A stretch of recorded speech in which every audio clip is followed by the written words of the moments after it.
How's it going, everybody? This is Tyson Paul from We on the Laughs, and today I get the honor to interview one of the comedians that I've known for a very, very long time. She recently just released her debut comedy special, but the world probably knows her a lot as she's had countless top 10 comedy albums, been seen on Don't Tell, been seen on Liza Scheslinger's Liza's Locals, and has a country song that actually topped the charts on iTunes. But today we get to talk to her about her latest project, which is her comedy special, Hi Y'all. Let's give it up for Jessica Michelle Singleton. How's it going, Jess? Yay. Hi. No, it's good. Thanks for having me. It's good to see you, man. I know, right? It's been a while. It's been a while. Minute. First off, I guess I wanted to say the title, because like since I've known you for a while, like and you coming out with a debut comedy special, like did you come up with the name Hi Y'all as a way to like reintroduce yourself, or was it more of a just like a proper Southern hello? It was it's a combo of things. I wasn't sure what I was gonna call my special. But a lot of the jokes I did were about my early childhood living in the South, and one of them, "Hi y'all," is actually literally a punchline. But there were so many. I almost called it mentally ill idiot because I also say that in the special. But I had the thought of "Hi y'all" kind of gives it like tells you it's got this Southern vibe, and then also since it's my first special and I'm putting it out, I put it out on YouTube. At first, I put it behind a wall where like people who are already fans of mine would go to it. But then, I'm in a weird, not weird. I'm just sort of in a mid tier level of my success where I'm doing well. I make all my money doing comedy, but I'm still kind of under the radar. So I thought it was a perfect name for people who would newly like happen upon me or discover me. So it is kind of, even though I've been in the game for a while. Yeah. Long time, but it is kind of like a hey, like in case you don't know who I am, this is my thing over here. Still here, still here. Yeah, haven't quit, haven't left town.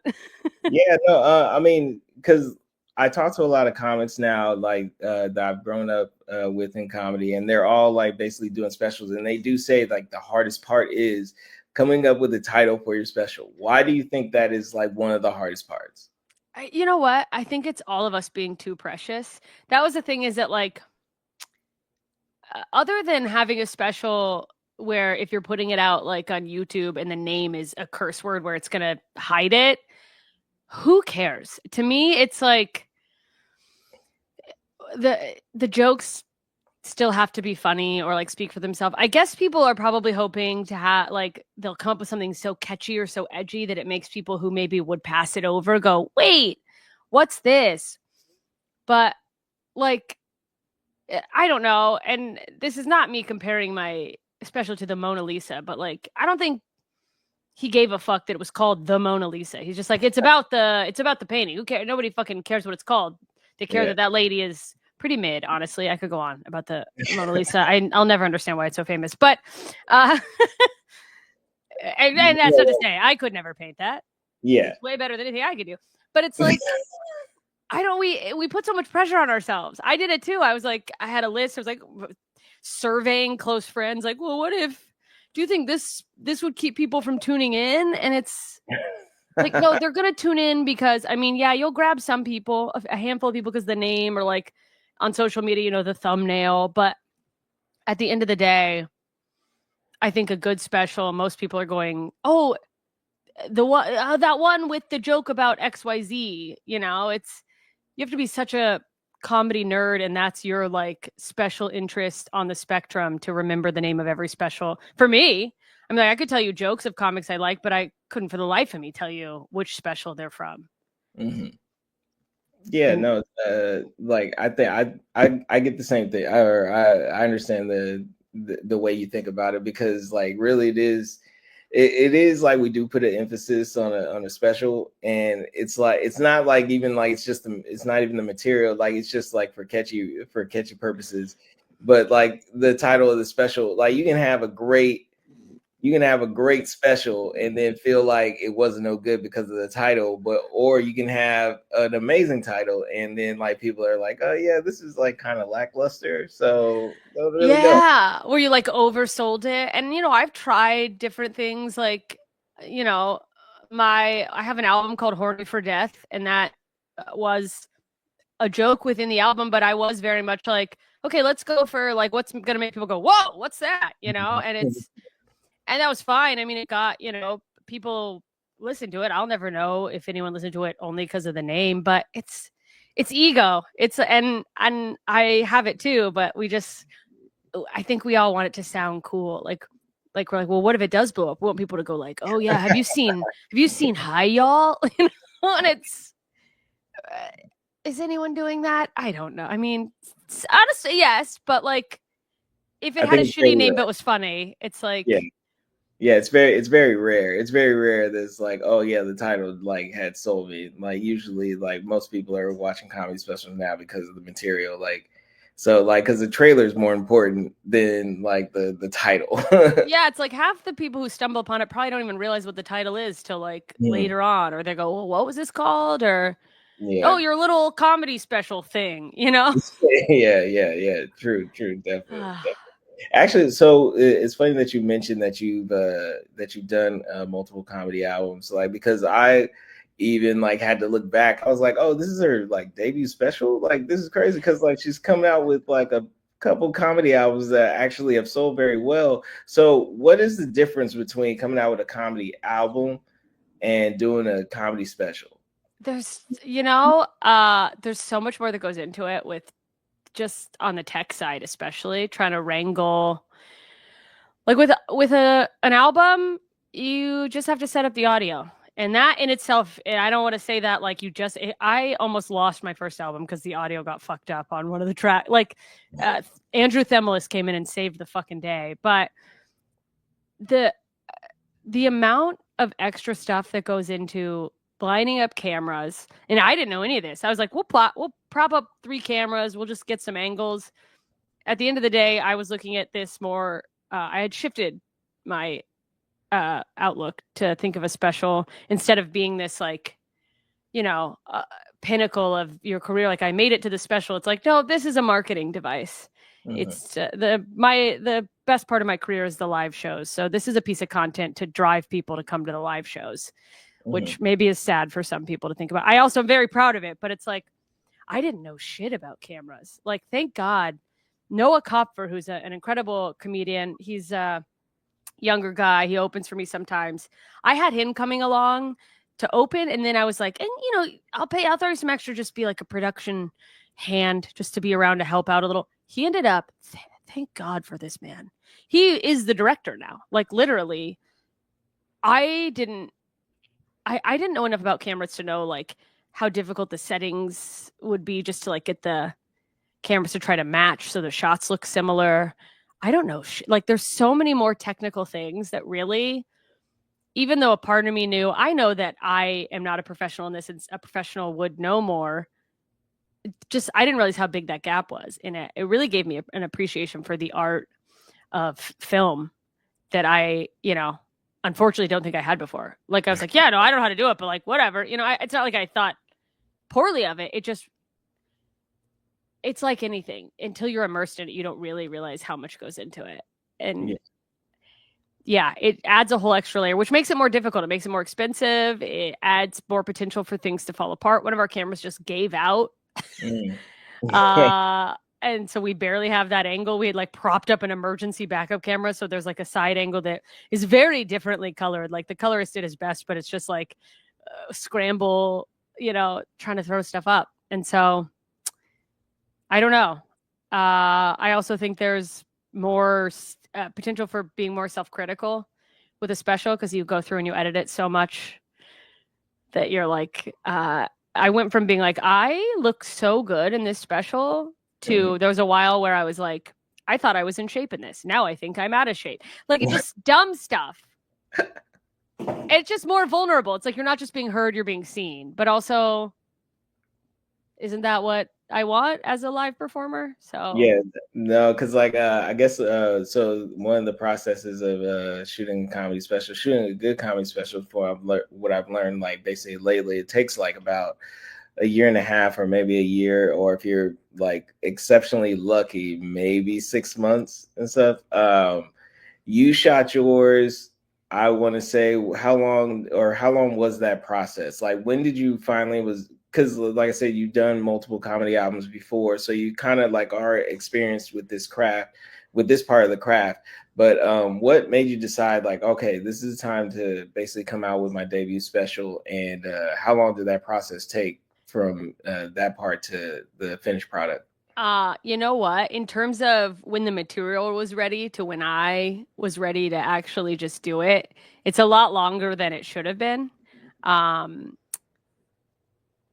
I didn't mean to do this, but I didn't really think about putting out a special till I had multiple people going, "When are you putting out a special?" Mhm. And I even had a couple people offer to shoot something for me, probably like as far as like 2 to 3 years ahead of when I put this out. And I just kind of kept being a perfectionist, like, oh, well, like maybe I'm gonna like tweak these jokes a little more, or I don't know, do I want to go the self-production route? Like maybe the industry after 15 years will finally notice I'm alive. They didn't. And I kind of just kept pushing the goalpost, and I think a little bit was this. I don't even want to say fear. A little bit fear of what if it doesn't translate? What if I'm really physical and fast on stage? And I was like, what if it doesn't come across the same on camera? And it never does. I Mhm. mean, I actually didn't want to do a special. I had kind of a hang up on like, a they come out so often now, like why are we calling them specials, which I'm sure everyone's thought, but and I thought that before I did it, and not giving myself enough credit with Mhm. in that way. But also every special I've ever watched, it's and especially now having gone to like tapings of Friends specials and stuff, it's never as good, even though the best ones. And this isn't to take away and say any of them aren't great. The special is never as great as the live show. And I just had this hang up of like, I want people to have to see it live. And it's like, well, they're not going to if they don't know who you are. Mhm. So it Mhm. was a couple years. And then I would say, so I shot it in October of 2024. And I think I would say the beginning of that year is when I firmly went, okay, I'm going to shoot a special, which is a lesson for me to remember that, like, if I put my mind to something, I can do it. I just have to actually do that. Mhm. Yeah, yeah. I think that's a lot of comics when it comes to like shooting a special because basically like I mean it is a process and then like it's levels to it that a lot of comics that just like put out like you said like everybody's like basically putting out a special now, but you can tell which ones were rushed and which ones were properly prepared and stuff. So like I can tell like with your material, it was definitely all well thought out and everything that you like basically you knew what was gonna work and you knew how to set up your whole like basically your special because it's like literally like a whole hour. My thing for you is where like when were you most confident in this material like because I can always say like comics like the night before special I can already tell like they are extremely nervous like they've never done this material before even though they like They've prepared done it so many times. so many times. Yeah. You know what? I think putting putting it off because I was I will tell you everything except for the material in this special was ragtag. And I mean, people made gold out of a pile of shit. And I don't want to call it gold, but the fact that it turned out even decent Yeah. when it was just like flying by the seat of our pants. The material is the only thing that had been like, I think, fully cooked. And we only did one show. Like we didn't have room for like, and I think that's the biggest thing is, you call it a special and you go like, oh God, what if I'm investing my money? What if it fucking sucks? And then I'm in the hole and this thing sucks. But I would say probably the summer uh leading up to. I was pretty confident. And then I fortunately, like, I slowed down because I do the road pretty hard. I'm like a road dog. And so for the spring of 2024 up to like early summer, I was like nonstop weekends running the hour and trying so hard to like stick to the hour. Don't like add in new stuff. This is the hour. And thankfully I took a break from the road. So I think that gave me enough time to not get sick of it. And then because I would say by July of 2024, I was like, okay, this is the full, I got it locked. That part I wasn't worried about. But then I did a couple weekends right before because I was like, let me make sure I didn't forget anything. And there, by the way, still are tags that I left out. I think that's the biggest. People go, oh, what if it's not perfect? It's not going to be perfect. It'll never be perfect. 3 years from now, I will think of a tag for one of those jokes, even though I haven't done them in 3 years. I'll just go, oh, I should have said that. You know, you just got to jump, I think. Yeah, yeah, yeah. All right, so are you one of those? Are you one of those comics like after the special, like all the materials retired, or like you said, you may come up with more taglines like 3 years later, and you still want to use the material? Most of this material is like fully done, and I'm fortunate that it took a little longer than I thought, probably a regular amount of time. I just had no concept of how long the edit would take. Uh, that there was time for me to develop material. So I am doing a different hour on the road. There is one thing in the special that one little tiny part with a new bit I have where I've kind of touched on it.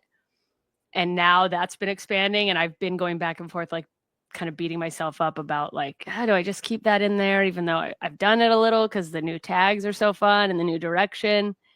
But a lot of it, I try to just, some of it was pretty heavy. And a little bit of me doing it was me wanting to not keep talking about those things because I've read all the research on how when you retell, even if you're like making it funny, retelling a traumatic story, you're like reliving it in your body. So some of this I was like, yeah, I don't think I ever want to, I don't on stage want to talk about being abandoned in a Waffle House anymore. I think I'm good.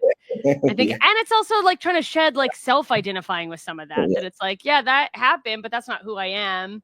So I try to move on completely. Yeah, but with most great comedy specials though, fans like when they go to live shows, it's all they want. Like, oh, say the one joke. So like, what when Yes. people do that? Like, I think you'll open it up for those type responses, or it's just like, hey, just go back and watch the special. I mean, ideally, I could push them back to the special or hopefully come up with stuff that's so good that they go, I thought you were going to do this. I hoped you would, but it was so funny. It is the great thing about doing the road and even with like online engagement is learning that. I think there was a time where, like, I don't know, when you and I like started comedy, didn't you feel like material was burned? Like when you did it, it was like, you can't, if you did that on the Tonight Show, you can't be doing that on, and it's like, first of all, do you think everyone saw that? No. Mm. B, first of all, and then B, I'm insane. It's what you said. It's like when a joke really hits, people actually are like excited, especially they bring someone new and they're hoping they can be like, oh, this is a good one, you know? Mm. So I'm not ever fully closed off because things can always grow and change. And there are some things in there I just really loved, but I am enjoying uh the process of kind of going back to being scared of this shit my bum and sweating a little and going, hope they like this one. Yeah, I think you're too much of a veteran to actually like have material bomb because, like I said, you are traveling on the road like constantly, and then when you're not on the road, like people can see you literally on YouTube like every 5 seconds with like multiple clips. Because like I said, you're like on Kill Tony, you're on Yep. Don't Tell, you're basically on every major comedy platform on like the It's viral universe crazy. and stuff like that. And it's I think it's a gift and a like I guess I want to ask you is it a gift and a curse like to be so viral and then like coming out with a special like is it hard to come out with material that has not been used or not been seen or like basically building a reputation for yourself where you have to be a certain way because this is what most people have seen in your viral clips.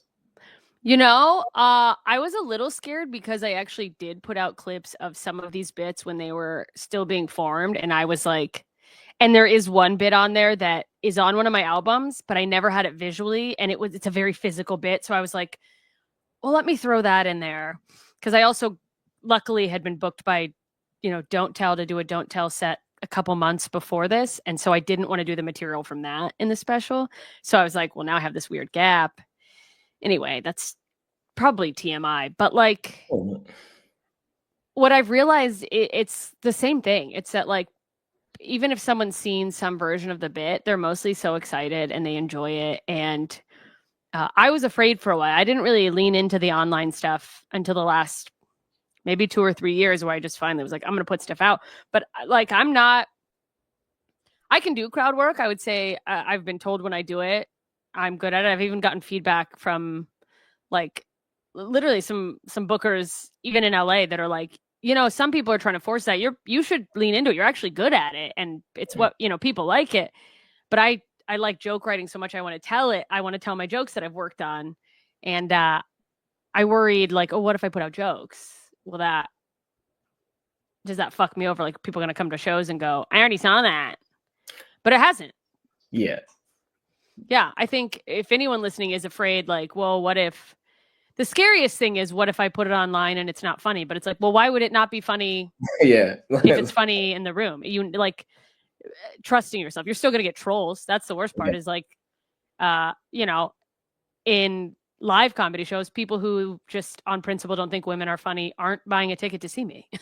So they're not shouting out in the room going, oh, women talk about is sex. But like, you suffer through it.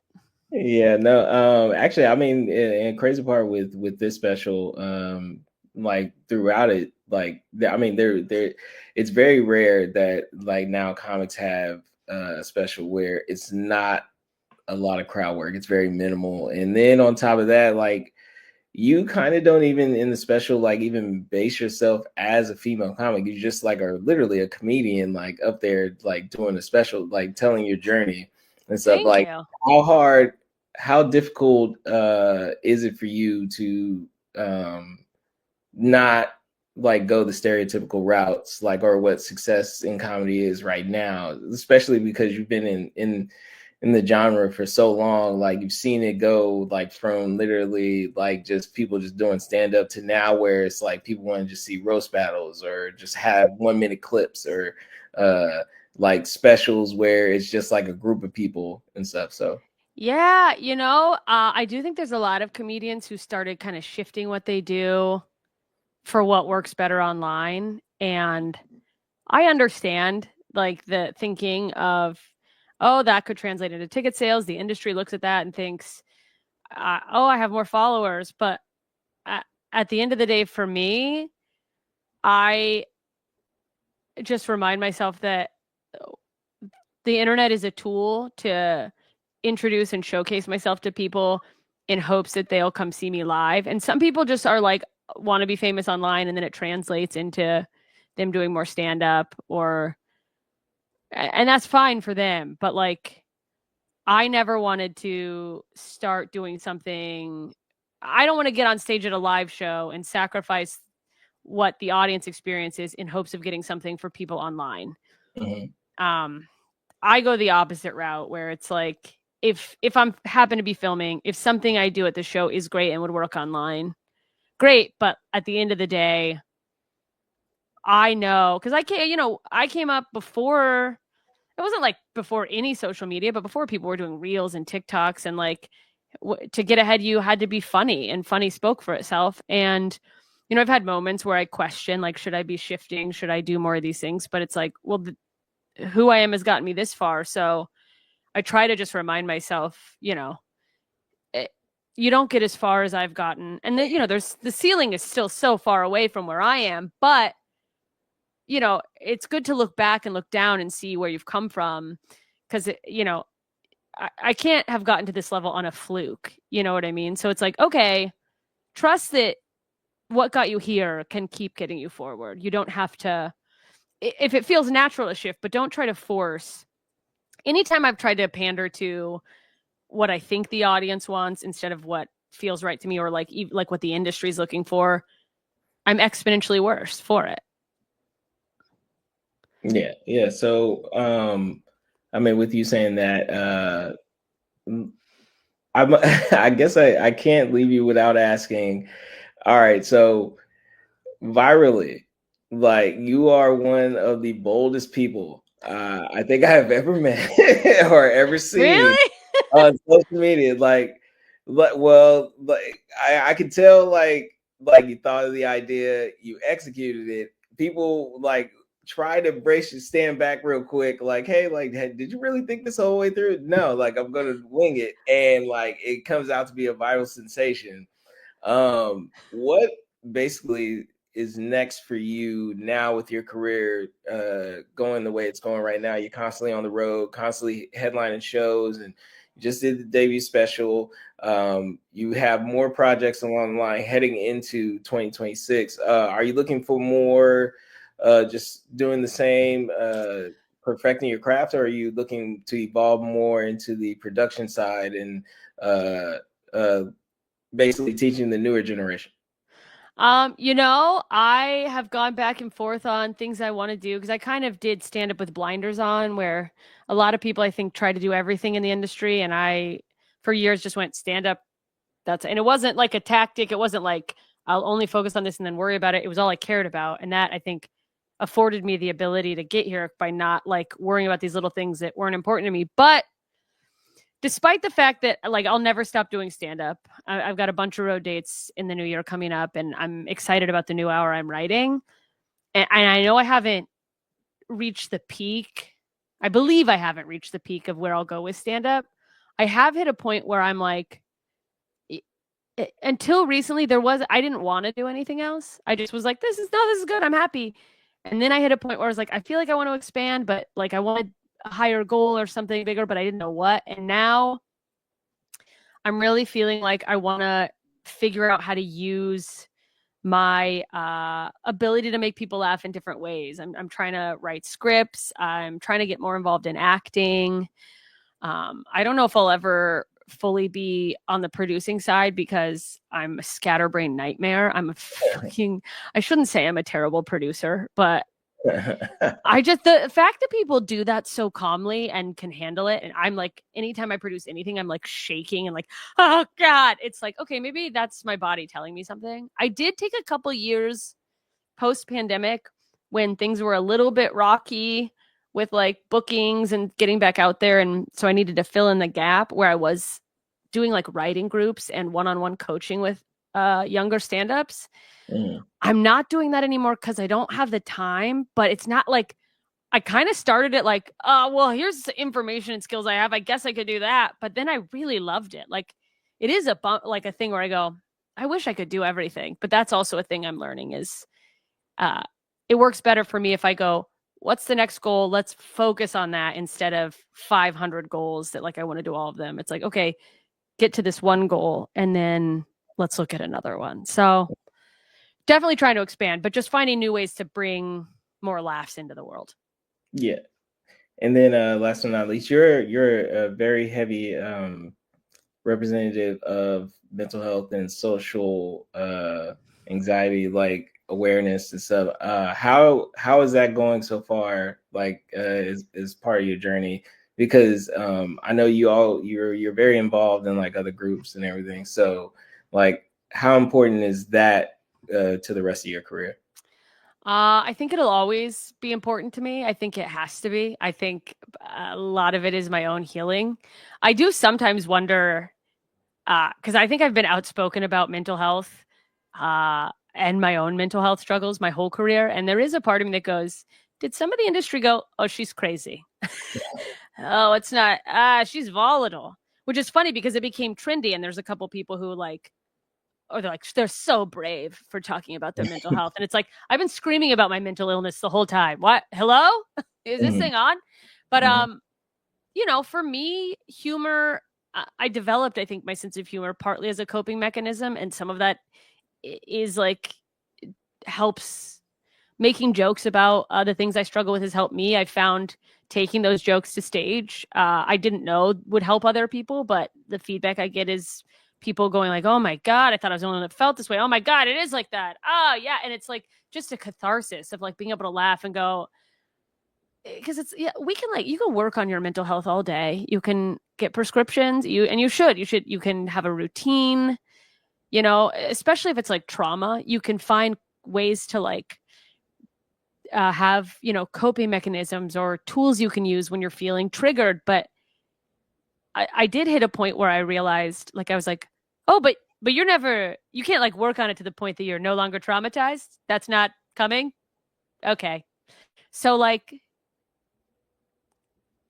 sometimes things are so fucked up, either in your own life or the world, that are so out of your control to actually do something, that finding a way to laugh at it is a way to just fucking keep putting one foot in front of the other. And so for me, you know, yeah, I think it'll always be important. I think that the more we talk about it, the less, you know, I think people's problems, issues with mental health and substance abuse, et cetera, they're so exacerbated, no matter what type of mental health struggle you have, not talking about it. And I think, do I go on stage and go, time to be a hero? No.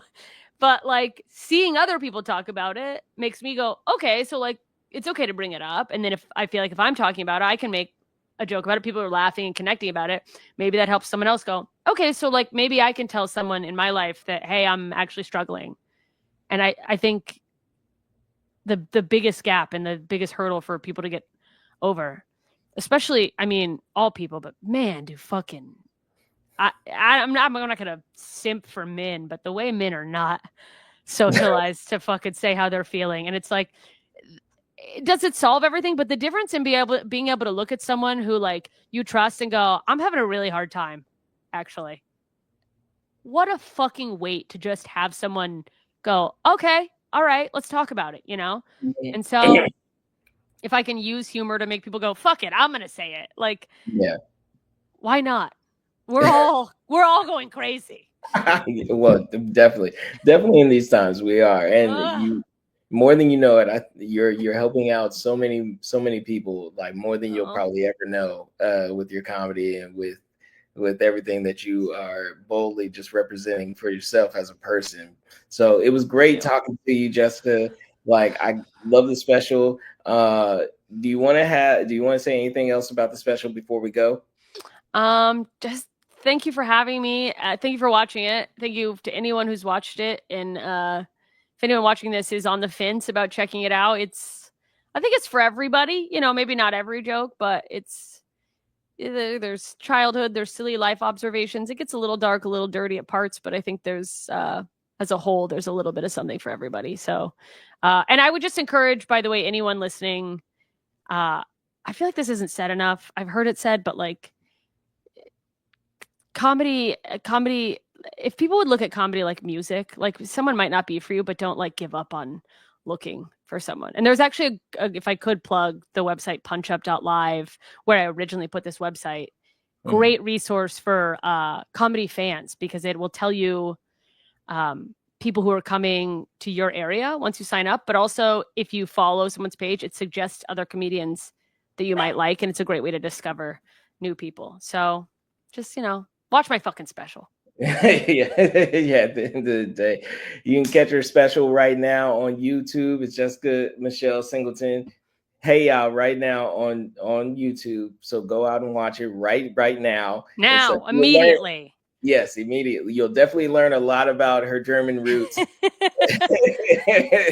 Not in a positive way. Yeah, everyone at the end of this is feeling duped. They're like, German roots? What the hell did we just listen to? No, You'll find out. In a positive way. But yes, thank you. I'm Tyson Paul from We on the Laughs. Always remember to laugh at life, because it's actually pretty funny. Jessica, thank you, and I talk to you soon. Thanks, Tyson. I appreciate it. See you soon.